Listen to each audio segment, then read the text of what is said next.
बोला जाए तो गौ माता हमारे हिंदू धर्म की बहुत बड़ी एक आस्था है।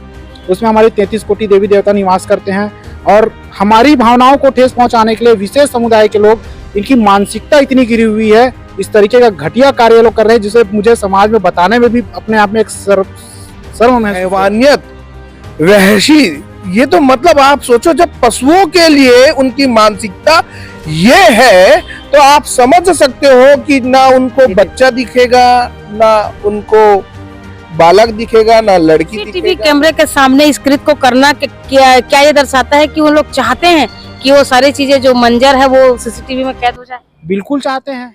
नमस्कार, आप देख रहे हैं वीएलसी न्यूज और इस वक्त मेरे साथ है अजय सेन जी और विशाल ताम्रकार जी। आपको शायद पता होगा कि जामुल के क्षेत्र में एक बहुत ही घटिया वारदात हुई थी। जिस समय दुर्ग एसपी अभिषेक पल्लव थे, अब तो दुर्ग एसपी अभिषेक पल्लव जी यहाँ से चले गए हैं। उसके बदले में नए सीएसपी आए हुए हैं सलभ सिन्हा जी। उनको इस जो कृत्य हुआ है उनके बारे में जानकारी दे दी और उन्होंने भी स्टेटमेंट इस विषय पर दे दिए गए हैं। जी, हम अब बात कर रहे हैं जामुल क्षेत्र के एक ऐसी गाय के साथ जिसको गौ माता कहा जाता है, उनके साथ बहुत अप्राकृतिक एक शर्मसार कर देने वाली एक घटना हुई है। बोलने में भी शब्द जो है लड़खड़ा जाते हैं। ऐसी वारदात जो इंसान के सोच से परे होता है। एक गाय के साथ कोई व्यक्ति इतनी घिनौनी हरकत कैसे कर सकता है, उसकी मानसिकता क्या दर्शाता है, आखिर क्या बताना चाहते हैं ऐसे असामाजिक लोग? आखिर समाज में किस तरह से अपने वर्चस्व फैलाने की इतनी क्या होड़ लगी है कि किसी भी प्रकार की गंदगी मचाने से उन लोग पीछे नहीं हटती हैं। जी, अजय जी बताएंगे कि आपके जामुल क्षेत्र में लगातार ये दूसरी वारदात है, तो पहले भी इस तरह से कृत्य हो चुके हैं, तो हम पहले कृत्य के बारे में आपसे बात करना चाहेंगे। जैसा कि लगातार समाज में देखने को मिल रहा है, बार बार हिंदू धर्म को कहीं ना कहीं टारगेट किया जा रहा है पूरी सोची समझी साजिश के तहत। सबसे पहली घटना हुई थी होली त्यौहार के दिन। उसके बाद नवरात्रि के समय पे माता दुर्गा का दिन चल रहा था, उस पे नवरात्रि के समय पे एक गौ माता के साथ आपत्तिक तरीके से कृत्य किया गया, जिसकी एफआईआर जामुल थाने में की गई। ये हो गई दूसरी घटना। तीसरी घटना भी कुछ दिन पूर्व, 4-5 दिन पूर्व में फिर एक जामुल थाने में घटना आती है। सेम सिचुएशन रहा, सेम तरीके से कार्रवाई की गई, लेकिन कार्रवाई उस तरीके से नहीं हो रही है जिस तरीके से होनी चाहिए। मैं डायरेक्ट नहीं बोल रहा हूँ कि कानून अपने काम नहीं कर रहा है, कानून कार्य कर रहा है, लेकिन लोग डर नहीं रहे हैं इस चीज़ से। लगातार इस तरीके की घटनाएं हो रही है। अब बोला जाए तो गौ माता हमारे हिंदू धर्म की बहुत बड़ी एक आस्था है।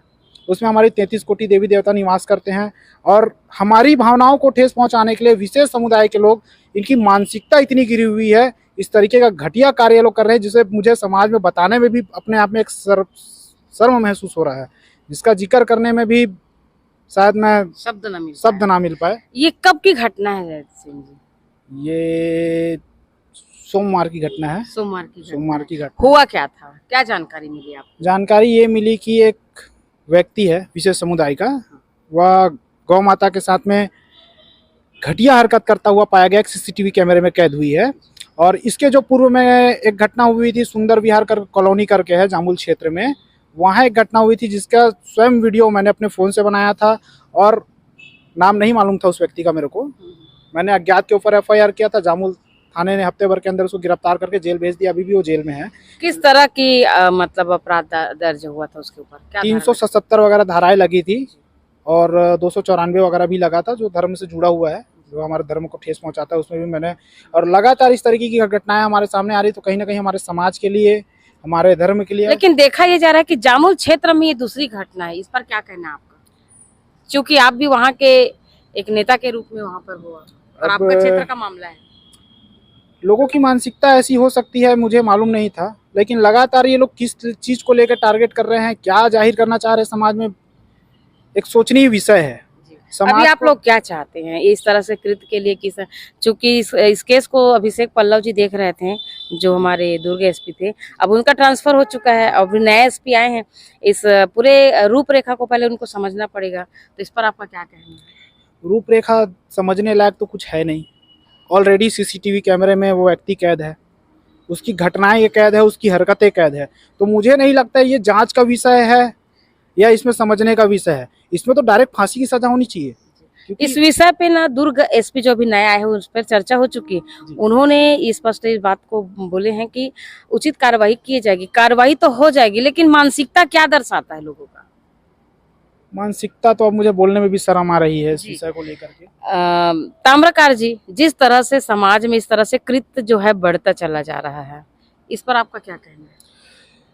ये तो ऐसी घिनौनी कृत्य हो रही है, ये ऐसी घिनौनी कृत्य हो रही है जिसे हम लोगों को बताने में हमें तकलीफ हो रही है कि, और वो भी देखो सीसीटीवी फुटेज कैमरे में ये सारी चीजें तस्वीरें आ रही हैं और जो स्पष्ट रूप से आ रही हैं, ये जो चीजें हो रही है ये सामान्य बात नहीं, ये ऐसी हैवानियत, वहशी, ये तो मतलब आप सोचो जब पशुओं के लिए उनकी मानसिकता ये है तो आप समझ सकते हो कि ना उनको बच्चा दिखेगा, ना उनको बालक दिखेगा, ना लड़की दिखेगा, ना स्त्री, ना कोई चीज, उनको कोई मतलब नहीं है। वो तो सिर्फ ये समझ रहे हैं, जैसे फुटेज जो दिखा रहा है, हैवानियत की सारी हदें पार कर दी है।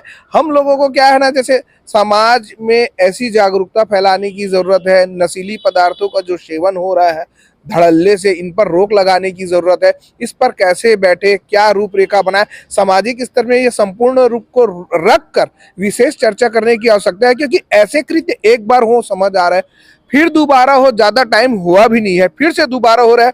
ऐसे कृत्यों पर तो इतनी कड़ी कार्यवाही करनी चाहिए, इतनी कड़ी कार्यवाही करनी चाहिए ताकि कोई और दूसरा करने के पहले कई बार सोचे और अंत में यही निर्णय ले कि ये चीजों को हमें किसी भी परिस्थिति में नहीं करना है। मैं आपसे ये जानना चाहती हूँ विशाल जी कि इसको रोका कैसे जा सकता है, क्योंकि प्रशासन भी इस चीज को देखने के बाद, और उसके पास कोई ऑप्शन भी नहीं है। किसी ने अपराध किया तो उस पर प्रशासनिक कार्रवाई होती है, उसके अपराध दर्ज करके उसको अंदर कर दिया जाता है, लेकिन समाज में जो गंदगी फैल रही है उसको साफ कैसे किया जाएगा और किस स्तर पर उतर के इस तरह के कृत्य में रोक लगाया जा सके, इस पर क्या कर सकते? इस पर क्या है, अश्लीलता से भरे मन में जो विचार आते हैं उसकी उत्पत्ति कहाँ से होती है, हमको जड़ से जुड़ने की आवश्यकता है। आजकल चाहे आप नेट इतना सरल हो गया है, लोग उससे अच्छी चीजों को ग्रहण नहीं करते, लेकिन ऐसे अनावश्यक चीजों को ग्रहण करते हैं और उनकी मानसिकता फिर बदलती। दूसरी सबसे महत्वपूर्ण बात, मैं पहले भी बोल रहा हूँ, अभी भी बोल रहा हूँ, जो नशीली पदार्थों का जब सेवन होता है वो चीजें हमारे शरीर में इतनी असर करती हैं कि हमको होश नहीं रहता, ना कुछ नहीं समझ आता हमारे सामने। नशा तो ऐसा है कि नशा तो हर कोई करता है। इस तरह का कृत्य जो है सिर्फ दुर्ग जिला पे नहीं, कई जिला पे हो गया। क्या आपको जानकारी है इसके बारे में? जी बिल्कुल, मैंने उमेश बिसेन जी हमारे गौ सेवक हैं, उनका फेसबुक से मैंने देखा था कि उन्होंने पोस्ट किया था बालोद जिले में किस तरीके की घटना सामने आई, बलौदा बाजार में इस तरह की घटना सामने आई, और ये जो घटना सामने आ रही है सब सीसीटीवी फुटेज के सामने आ रही है ना, जो पीछे हो रहा है। सीसीटीवी कैमरे के सामने इस कृत्य को करना क्या ये दर्शाता है कि वो लोग चाहते हैं कि वो सारी चीजें जो मंजर है वो सीसीटीवी में कैद हो जाए? बिल्कुल चाहते हैं, उनकी मानसिकता यही है। देखो, कृत्य करने के बाद क्या होगा, ज्यादा से ज्यादा 10 दिन रहेंगे, 20 दिन रहेंगे, साल भर रहेंगे, 2 साल, वो तो जान रहे जमानत हो ही जाएगी। लेकिन जो भावनाओं को ठेस पहुंचाना, ये एक हिंदू की भावनाओं की बात नहीं है, सकल हिंदू समाज की भावनाओं को ठेस पहुंचाने का ये जो माइंड सोचा समझा जो लोगों का साजिश चल रहा है ये है। अभी हम लोग सीसीटीवी फुटेज की बात करें, हो सकता है सीसीटीवी फुटेज के जिस जगह पे ना हो उस तरीके की घटना है जो सीसीटीवी फुटेज में वो हमारे सामने आ रही है, कई जगह घटनाएं हमारे सामने नहीं आ पा रही है। अभी जिस तरीके का घटना सीसीटीवी फुटेज में आया उसके बाद हमारे बजरंगियों ने उस आरोपी के घर पे, अपराधी के घर पे जाकर के हल्ला बोला, धावा बोला, फिर भी अपराधी के परिजन छुपाने में लगे हुए थे कि हमारा नौकर है, हमारा ये है, हमारा वो है। आखिरी में किसी ने कबूला कि हमारा भाई है, हमने उसको बाहर भेज दिया। अब सोचिए कि दुर्ग पुलिस को, जामुल पुलिस को गोंदिया से उसको घसीट के लाना पड़ा, इतना मेहनत करना पड़ रहा है। और ये जो घटनाएं हैं एक बार 2 बार चलो होता है, समझ आता है, लेकिन अभी इस बार जो हुई है, अभी वर्तमान में जो हुई है, उस घटना पर क्या एफआईआर हो चुका है? एफआईआर हो चुका है, 377 लगा है। तो क्या वो जो आरोपी है वो अंदर हो चुका है? हाँ, जेल भेज दिया गया है। कौन थे वो? हसीन मलिक करके एक व्यक्ति है, जामुल नगर में हाउसिंग बोर्ड करके कॉलोनी है औद्योगिक क्षेत्र में, वहाँ का निवासी है वो। अभी आप देख रहे हैं कि कुछ विशेष समुदाय के लोग हैं के द्वारा ये जो कृत्य है इस पे लगातार इस तरह के कृत्य पर अंजाम दे रहे हैं। ये बहुत ही एक शर्मनाक बातें हैं, विषय है कि इस तरह का कृत्य जो जानवर के साथ हो रहा है, जिसको गौ माता कहा जाता है, उसके साथ अगर हो सकता है तो इसमें बीजेपी और कांग्रेस वाली बात नहीं है।